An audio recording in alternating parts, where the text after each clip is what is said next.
Let's talk to Mr. Trump himself. He joined us by the phone. Donald Trump, thank you for joining us again this morning. You've heard that chorus of condemnation, not only from Hillary Clinton, from a lot of Republicans as well, including the chair of the New Hampshire Republican Party. She says it's un-Republican, unconstitutional, un-American. Do you have any second thoughts at all that you may have gone too far? Well, first of all, George, she's a Bush person, and she wants to see Bush, and Bush has crashed like nobody's ever seen anyone crash before. We have had tremendous support. We've had calls in, thousands and thousands of people.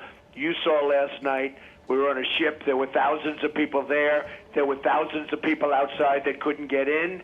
And frankly, it was a standing ovation that wouldn't stop.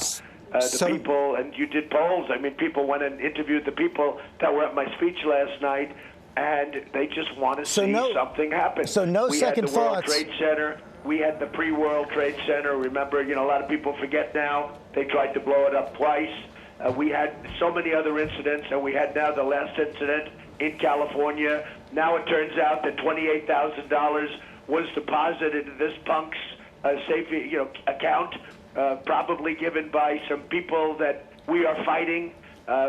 Something has to be done. And if you look at what I'm saying... Well, let me stop you right there. Excuse me for a second. Let me just stop you right there. Tell us how it's going to work if you indeed are going to get this done. Unlikely that it could pass Congress, even if it did, likely to be found unconstitutional. So how will you actually do this? What I'm doing is I'm calling very simply for a shutdown of Muslims entering the United States. And here's a key. Until our country's representatives can figure out what is going on. They don't know. How would you stop them from entering the United States? The other night with a speech that nobody still knows. I tweeted out, is that all there is? He didn't say anything. He doesn't know what's going on. And we have people in this country that want to blow up our country. You know it, and so do I. The polls have come out, and various polls I quoted, where 25% of those polls agree that the violence against Americans here in the United States is justified. And they're looking at the jihad. But, sir... And they want a global jihad. Now, George, we can take it sitting back. You will have many more World Trade Centers. It'll only get worse. You look at Paris, and I'm not talking about the horrible carnage that took place. Paris is no longer the same city. They have areas in Paris where the police refuse to go, George. Sir, I understand. To go there because it's so dangerous. I understand what you're saying there, and there's no sir. law and order. We don't want that for our country, George. We have to figure it out. But tell me how this is going to work. If an American citizen travels overseas, they're Muslim, they cannot come back? No, they can come back. If we're talking about all good people, and this is not only, but if a person is a Muslim, it goes overseas and comes back, they can come back. They're a citizen. That's different. But we have to figure things out. We didn't know. Look at this case of the bombing and the killing, the carnage, where he had bombs all over his apartment, and people knew it, and they didn't want to call the police. They knew there was a problem because they didn't want to racially profile him. Now, I actually don't believe that. I think these people knew what was going on. I think they're using that as an excuse. They didn't want to racially. But did you ever hear of anything so stupid? They didn't want to call the police because they didn't want to be calling them. They didn't want to racially profile. Look, George, we have problems in this country. We have people that want to blow up our buildings, our cities, and we have to figure out what's going on.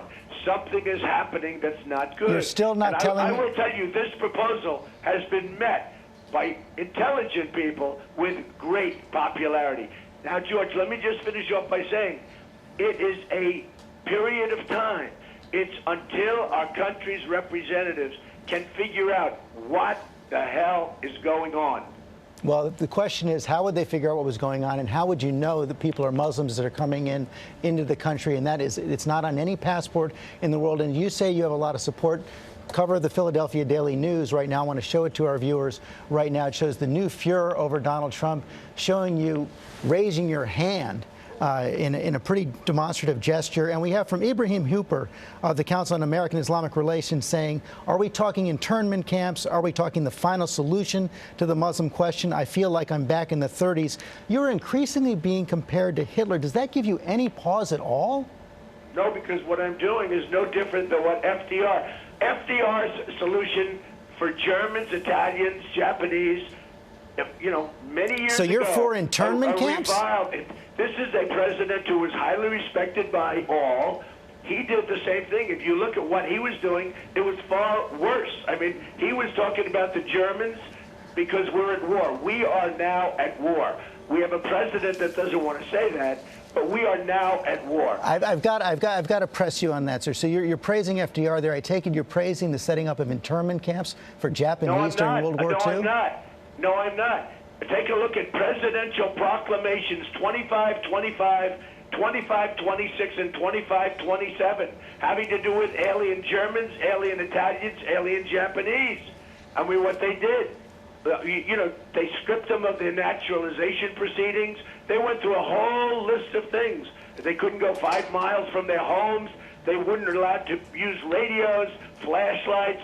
I mean, you know, take a look at what FDR did many years ago. And he's one of the most highly respected presidents respected by most people.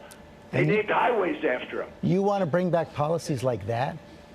No, I don't want to bring it back, George, at all. I don't like doing it at all. It's a temporary measure until our representatives, many of whom are grossly incompetent, until our representatives can figure out what's going on.